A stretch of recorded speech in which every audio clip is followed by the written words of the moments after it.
Rabbi David Feldman, thank you so much for sitting here with us today.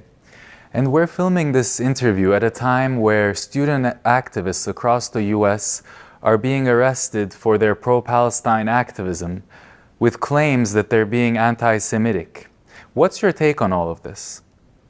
Well, accusing people who stand up for the oppressed, people who say something when they see crimes taking place, this is not anti-Semitic. You know, doing what's right and speaking up for the oppressed is not anti-Semitic in any way.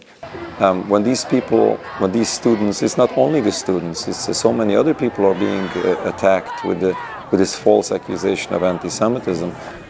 This is disturbing because in the time, as you say, in the time that we see this genocide going on in Gaza, so many people, tens of thousands of people are being mass murdered, innocent people. This is something that us, people in the free world, should say something. This is unjust. This is unjust for the people of Palestine that this voice is attempted to be silenced.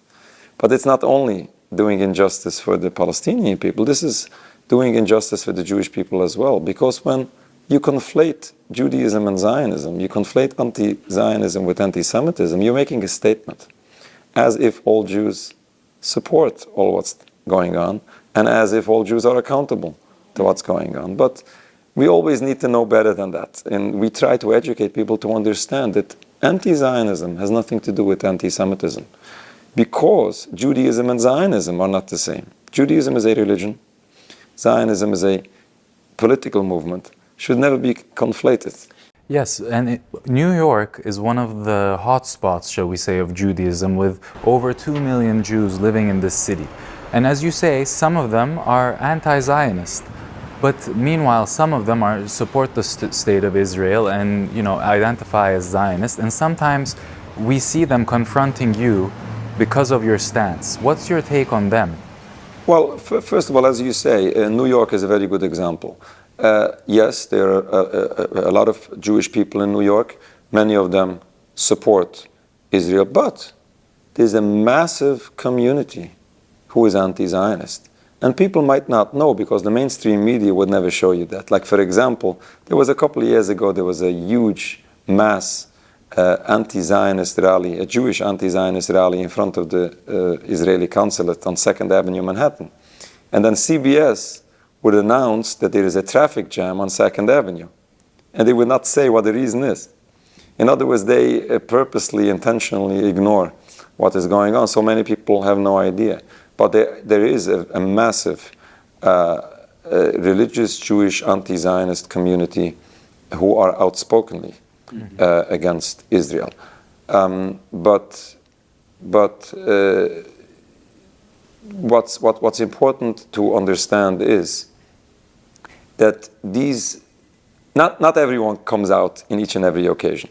As you say, intimidation is massive. Pressure is enormous. I always tell this story. I had a very close friend of mine comes over to me once and tells me, I'll do everything I can to support you, to support your activities, but there's no way I can come out in person. I run a huge business. I come out in person, they take a picture of me, I close down the business the same day. But still, the anti-Zionism is strong. Our communities are very strong, and you can imagine if it wouldn't have been for those massive communities that will be behind us, we would not be able to be out there in these numbers and this so frequent and do so much. Yes, you have huge numbers behind you, but also we're seeing Zionist groups like Betar recently becoming more emboldened and seeking to confront you. Can you speak on the activities of Zionist groups such as Betar? Well, Betar, to begin with, I'm not sure how large they are, how strong they are. They might be very wild. They might be very aggressive. We didn't see them in large numbers, but yes, they are very aggressive. They're coming out in public, intimidating, harassing demonstrators. Happens to be peaceful demonstrators. You know, these demonstrations taking place in New York City that we all attend. These are not dangerous demonstrations, and these people will always claim that the pro-Palestinian solidarity movement is dangerous, and so on. Yeah, and sometimes they approach you, they tell you things like, you should go to Gaza, you won't be safe in Gaza. How do you respond to that? Oh, that's a good point. What they say is, yeah, go visit Gaza, and they always they also say, you know, go to the Arabs, they will kill you first. And I always respond to that, and usually these arguments end up with nothing because they don't know what's going on whatsoever. And I try always to tell these people, and people who are willing to listen, and some people are willing to listen, and I tell them, you know, why are you so scared from these Palestinian people? They don't hate you. They don't want anything. They just want their freedom. We can live in peace with them. We lived in peace with them before Zionism came.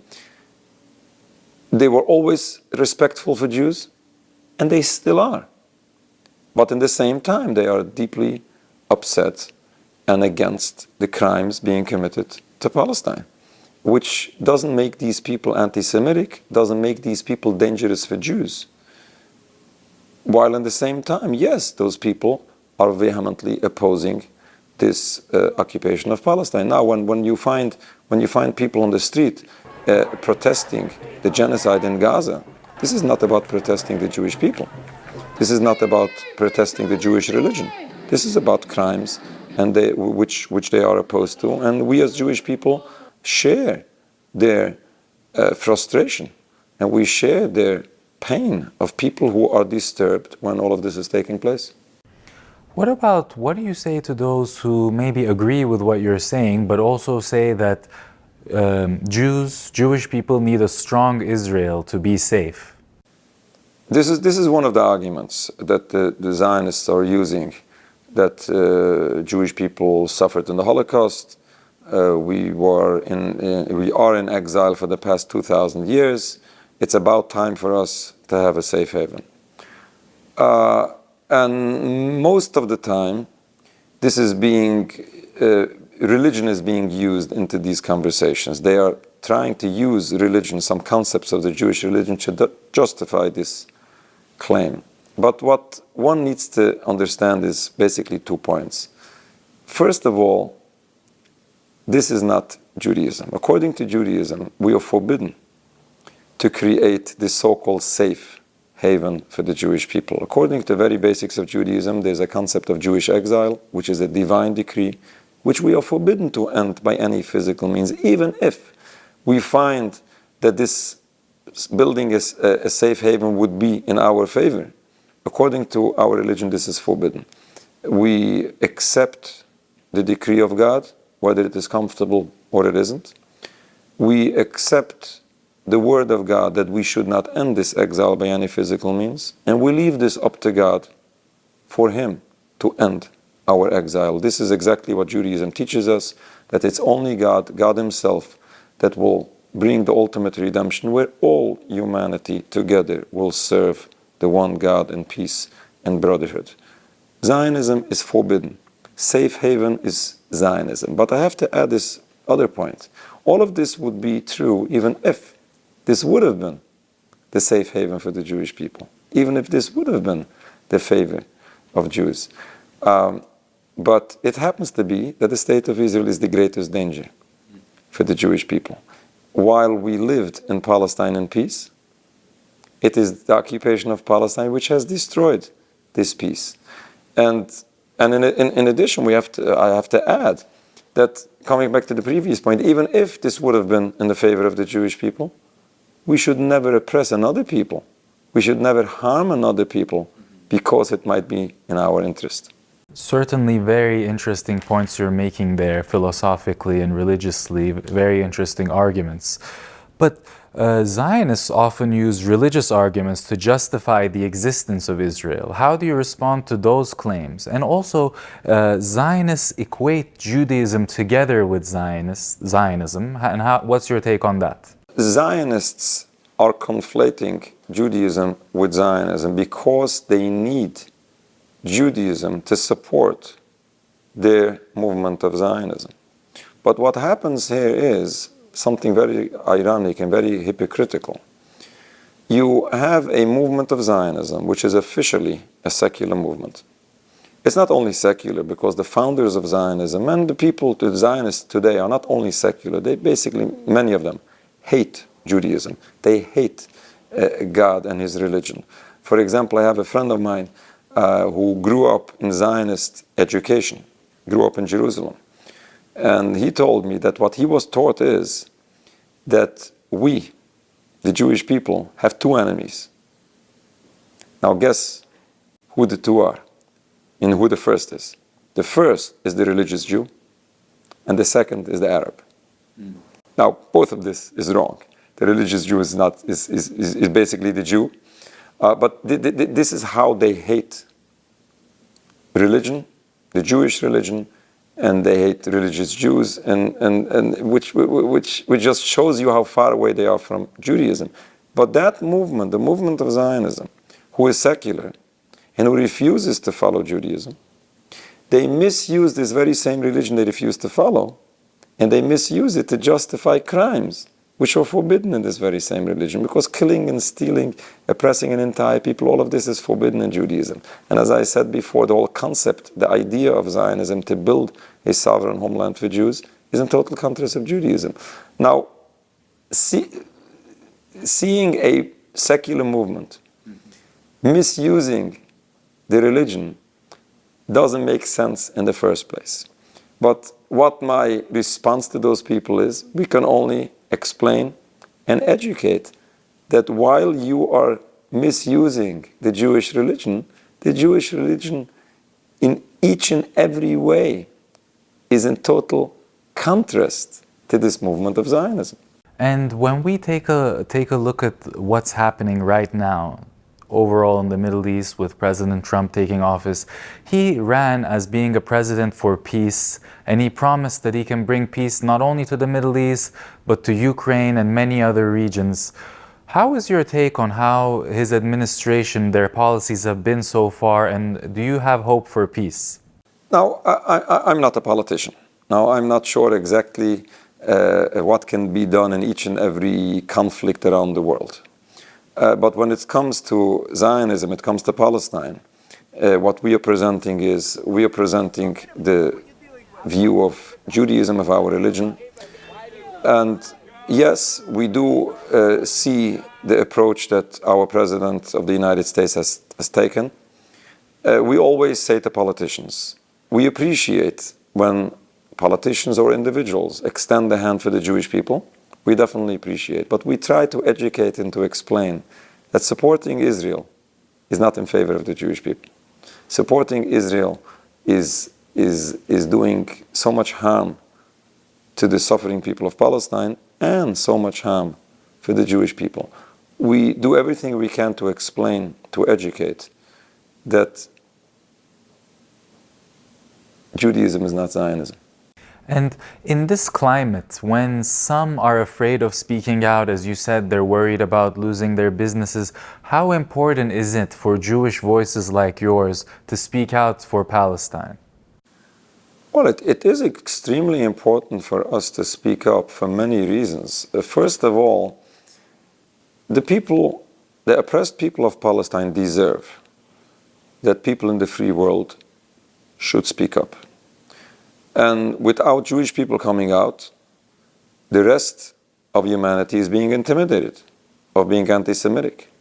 This is one of the reasons why it's so important for Jewish people to come out and to help people overcome this propaganda and understand that this is a human cause, this is a righteous cause, this is a cause that needs to be addressed, and we all share this very important cause. Mm-hmm. And in addition to this is so important because we have to break this stereotype. People should know that not all Jews take part in this. No, Jewish people who are right-minded people disagree with all of this. The State of Israel does not represent us. It certainly doesn't represent our religion. If there is a group of people supporting these crimes, that's their own decision. But this is not the voice of the entire Jewish people. When you speak to Jewish people who are kind of on the fence, they're not Zionists, but maybe when they see you, they see that there's an alternative path they can take. Can you speak to those conversations? Maybe not some who are set in their ways, but some who you can actually change their perspective. There are many people, especially since October 7th, so many people are waking up, so many people are seeing something new that they didn't realize until now. Until now everything was like okay, but now they are waking up to see that something is wrong. And these people are willing, some of them are willing to listen. In my experience, the Zionist propaganda is so strong and so massive that even if you would find some people who are not supposed to be Zionists, people who in essence are not Zionists, but the movement of Zionism has managed to confuse the masses, the Jewish people are in danger. It's those enemies of ours who seek to destroy us all, and they want to drive us into the sea. From the river to the sea, people are so disturbed by this slogan, from the river to the sea. And I speak to people and I try to explain them. What do you think is the second half of this slogan, from the river to the sea? Kill all the Jews? And people say yes. People believe that from the river to the sea, Palestine wants to see all Jews killed, which is so ridiculously wrong. It doesn't make any sense. And I always explain to people, Palestine doesn't want to see Jewish people dead. They don't even want to see all Jews expelled from Palestine. That's not what they are saying. All they want is total freedom for their people and free their land. And we spoke to so many political leaders of the Palestinian groups, so many religious leaders, so many individuals, layman people. Nobody says otherwise. But unfortunately, people following Zionist propaganda are so misled to the point that they even lose their mind to be able to figure out what's in the best interest for themselves. Let's put the oppressed people of Palestine aside, which is something that everyone should think about. But even for their own interest, like they are fighting for the Jewish people. And by doing so, they are endangering all Jews. Like by supporting what Israel is doing, this is not in favor of the Jewish people. But I'm pleased to see that people are listening. Mm-hmm. And we do this already for decades, but especially since October 7th, people are opening their minds. And they see that they have to rethink what they were programmed until now. And they slowly open their minds. And can you give a bit of a more personal perspective? Your family escaped Europe back in the days. They escaped genocide. So being a sort of a survivor of genocide, what kind of responsibility does that put on you, on your shoulders, to speak out when it's happening? We always say it's because it's our communities who suffered in the Holocaust. It's our families who suffered in the Holocaust. That's a lesson for us, that we should not want to see this happen to anyone. When we are seeing what's happening in Gaza, this reminds us of the stories that our elders told us just a couple of decades ago. A number of my teachers were Holocaust survivors, and they were telling stories, terrible stories. And unfortunately, we are hearing similar stories now. This is something that should... The Jewish history in the Holocaust should be a lesson for Jewish people, how to refuse this genocide taking place in Gaza. So, turning to the future of Jewish and Palestinian solidarity, what do you think needs to happen in the US so that more Jewish people support the Palestinian cause like you do? Basically, they need information. They need education. They need to realize not only that what's being done to Palestine is wrong, but even more importantly, they need to know that Palestine is not the enemy of the Jewish people, and they never were. There's a massive propaganda that is ingrained in their minds from their very young age, but this needs to be corrected. And once this will be corrected, we can get we can proceed further. And going forward, some people are very unhopeful for the future of Gaza. What do you see happening now that the ceasefire has been broken again? The Netanyahu government seems to want to keep pushing to exterminate the Palestinian people from the land. What do you see happening?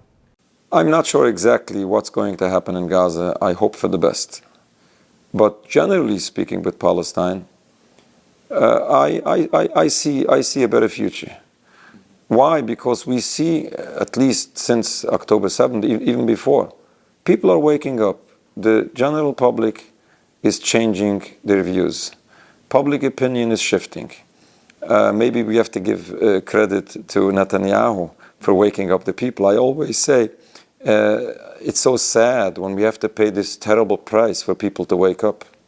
So many people, so many tens of thousands of people need to be murdered for people to finally wake up. But this is what's happening.